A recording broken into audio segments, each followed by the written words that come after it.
currency collapse, and I feel the US currency is in collapse. It's really being artificially propped up by the World Economic Forum, IMF, people that are manipulating the world to bring in a central bank digital currency and all the evil controls that'll go with that.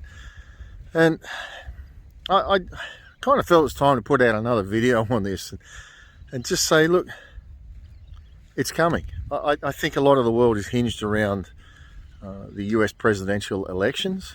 The fact that they don't want Trump in, or I think they actually do want Trump in, because I think Trump is the only one that will be able to get a digital currency to be accepted by the American people.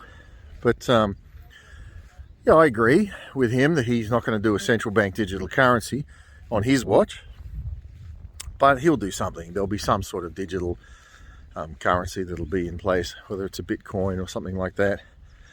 They're already regulating that. They're starting to come after, making noises about coming after people's individual Bitcoin. And people say, oh, they can't. Yeah, well, you want to go black market? Most mum and pops don't want to trade on the black market, risk a prison sentence. And they are coming after it. And I think we look at the World Economic Forum and people say, oh, they're losing power. Look, we're gaining ground. No, they're not. These men have planned this for years. They've got some of the best people in the world have got onto this and looked at every foreseeable. But I think where the weakness lies is they've run computer models and they've lost touch with the spirit of people, because their spirit is evil. And God can still use what they do. So I think my prediction has been for the last 20 years that when this day came, we would see the collapse of the US currency, and there would be about 3 years of turmoil that these globalists would not be able to dominate. And then after about 3 years, they would major persecution would arise. And so I think we do well to not forget that they have one big ace up their sleeve, and that is the collapse of the global currencies, beginning with the US currency. They've been working on that pretty aggressively. And you can watch my other videos on my thoughts why.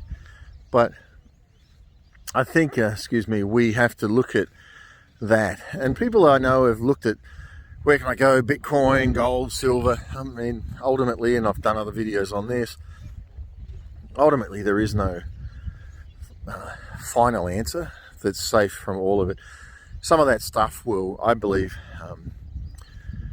prolong our pain, or prolong the coming of pain, that we can have some of these things in place. But ultimately they're going to close in the noose on all of it. And people are like, well, it's a bit doomsday-ish. Well, no, it's a bit biblical.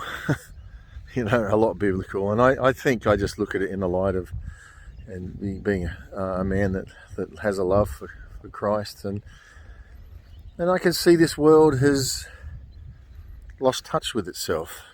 It's become so narcissistically self-absorbed, and people don't have soul anymore. They're in relationships, all the wrong people in all the wrong places doing all the wrong things, and they think that they're with the right people in the right places doing the right thing, and they can't understand why their soul is dead. Numb. Talked to somebody once about a numb heart. She acknowledged, yep, I think, my heart is numb, but the trouble is I think sometimes we unnumb it just a little bit, but it's still pretty numb. And I think that's the state of the world. We are looking for a way to create normal, and it's not going to be there. So I think for me it's been a case of living creatively, off the grid while in the grid, seeing and understanding that my provision comes from a creative God. And I've lived that for over 20 years. You can read my book, Vegetable Garden, Faith and a Corvette. That's how it was kind of my introduction, coming out of religion and into a spiritual walk.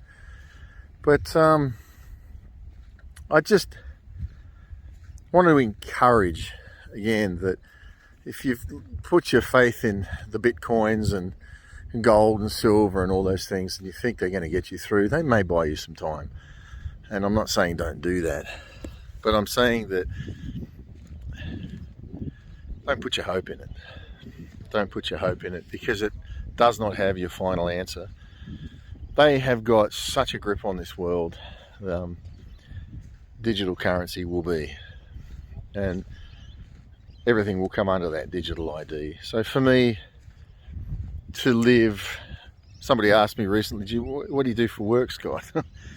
And to live off the grid while in the grid, and to realise that you can. It's not normal. It takes you knowing who you are to your God. It takes you knowing that you're loved by your God and loved by the right people around your life who have unconditional love. And when you do wrong, or you slip up, or you say stupid things or do stupid things, they don't write you off. They continue to love you. And sometimes you can't reconnect with people because there's other forces at play, but keep loving,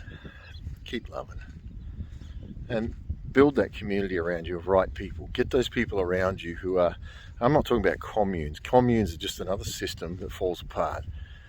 I've stayed in communes, not for any length of time, but as a guest, and I can tell you they ultimately become death. And so God's got you, and I think you need to see you've got value, that you're precious.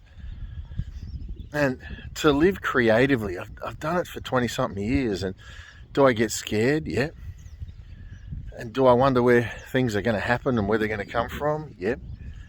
But I've got that inner peace that comes from, well, for me, it came from a relationship with Jesus, not a religious one, but knowing unconditional love for me, that when people had discarded me and said I had no value, misunderstood me, I could feel it.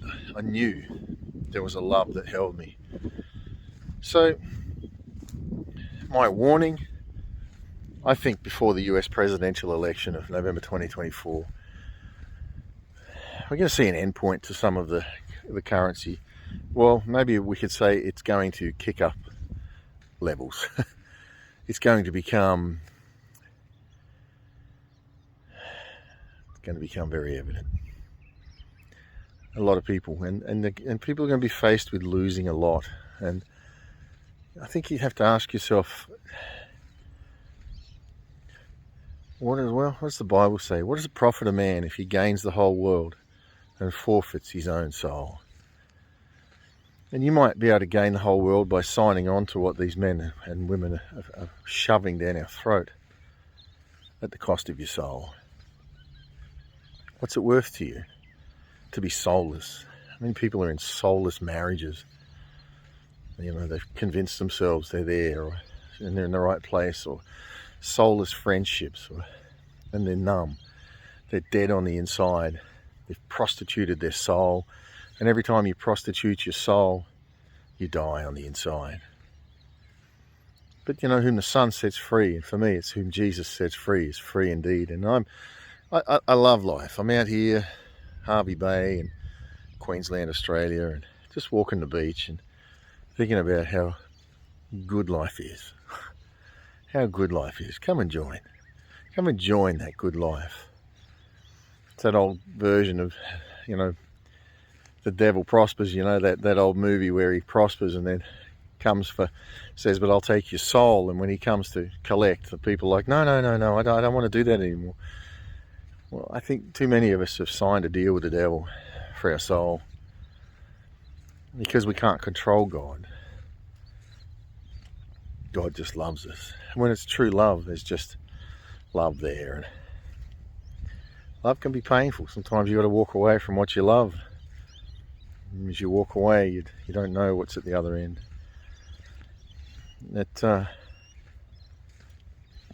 Keep loving. So I guess what I'm saying, prepare yourself, because things are about to change in a pretty big way. I think we're about to see their ultimate plan to bring control.